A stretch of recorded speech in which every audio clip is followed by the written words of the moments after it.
All right, folks, welcome back. Today we're going to be talking about another story time. The story that I had to pull my pistol. But it's not what you think. Stay tuned past the intro.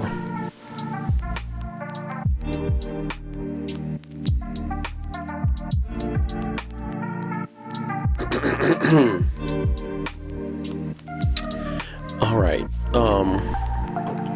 Side note, think about making a video on what rounds that I carry and what rounds you might consider looking into, what type of rounds, not the exact make and model. But anyways, guys, this is going to be a video about the first time that I had to pull my pistol. Now, let me set the stage for you guys. I was working at a rec center in a neighborhood that I'm from, not the best neighborhood, so we'll say we'll just call it the hood. And basically I had to walk home every day after about 10 o'clock, we'll say 9:30ish, when the gym closed and I was the gym leader, so I had to walk home about 10 o'clock.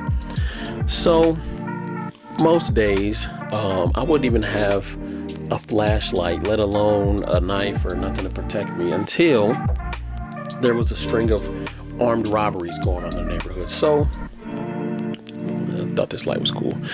So I thought maybe I should at least get like some bear mace, bear spray, blah blah. So my friend told me, good place to get that stuff is at the range.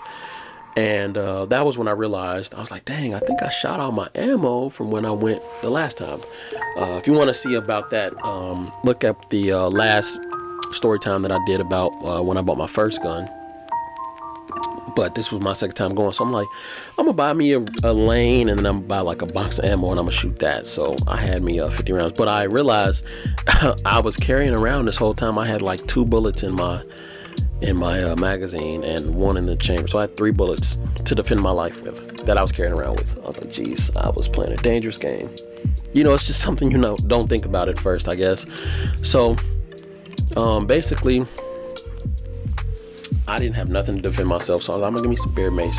So I ended up getting some ammo instead, just to and another magazine as well. They had those in stock at the range for my PT-111, which was pretty interesting because I hadn't seen them in stock anywhere else. So I was like, that's pretty interesting.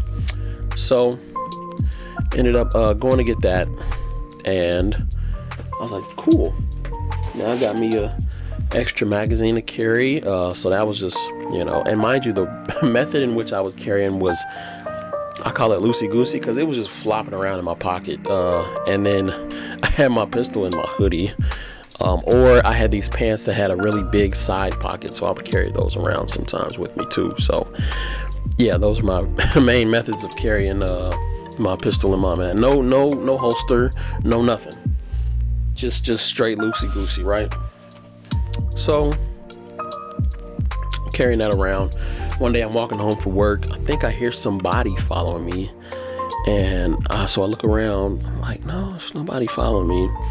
So I just keep on walking, continue walking, but I hear footsteps, and I'm like, what is going on? And before that, I heard this dog barking, and then I heard the dog stop. So I'm thinking like maybe he went in the house, or maybe his owner came out to get him or something.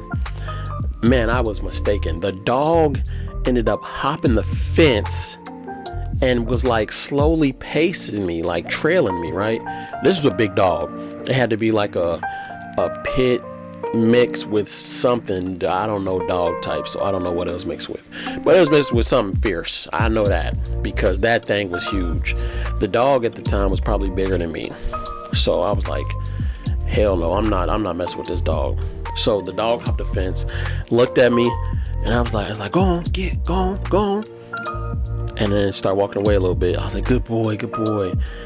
And then it came back and was like, rawr, rawr. I was like, oh, nah. So I started slowly backing away. And it's like, rawr, rawr, rawr, rawr. I was like, all right, it's cool if it's barking, as long as it ain't coming up to me and blah, blah, blah. So I'm backing up. hands in the air, like trying to show him that I'm not an aggressor. You know, I'm like, yeah, you got it, big dog. You got it. It's your property. I ain't gonna trespass on your land. You know what I mean? So I was like, yeah. Then it dawned on me, like, boom, I have a pistol. What am I could shoot this dog easily if it tried to basically jump on me. So I reached for it, and I almost pulled it out. I put it out a little bit, and the dog was like, and it looked back at something. I don't know what it looked back at, but I was like, hopefully that's his owner, so I'm coming to get him. So I was like, man, I might have to take off for this car. There was a car right next to me that I was going to jump on top of, and all else failed, I was going to shoot the dog, and somebody's roof was going to be damaged, but I was going to be alive. You know, I wasn't going to sustain no damage. So I was looking, dog looked away. I'm trying not to like look away too long because it might charge at me, right? So by the grace of God, this dog charged at me, and then I pulled my pistol out, and before I even got the chance to raise it, it stopped and ran away. I don't know if it was a squirrel that it heard or a rabbit or I don't know whatever it was, it saved this dog's life because yeah, I was gonna get that doggy up out of there. I ain't gonna lie to y'all. It was gonna go see Jesus, and it was gonna have to tell him, sorry I sent you. Cause if it's between me or a dog, I'm not choosing the dog. I mean, I love animals. Don't get me wrong. I love animals. I have 2 dogs myself. But if I got to choose between me and a doggy, yeah, I mean, people be like, oh yeah, dogs are like family. They are. I love my 2 dogs that I got. But if I got to choose, I mean, sorry. Yeah, I mean, what you gonna sue me for killing your aggressive ass animal? Why was he loose? Why was he out? I mean, where was his fence at? He just got loose. He just got, and it had a collar on him. But I wasn't about to check it like, oh, let's go see your owner. Give me that collar so I can call your owner. Hell nah. So, end of the day, no shots fired, no love lost. You know, I felt bad for that dog's owner because, yeah, that fence was very short, and that dog ended up attacking a kid like the next week. We heard about it because the kid actually went to the rec center that I worked at, and his arm got pretty messed up. And yeah, you know, so stuff happens for a reason, but it didn't happen to me. So I don't know, take with that what you will. But y'all like this video, like y'all like these stories, like, comment, subscribe, all that stuff. Stay tuned for more. We got more coming. Peace.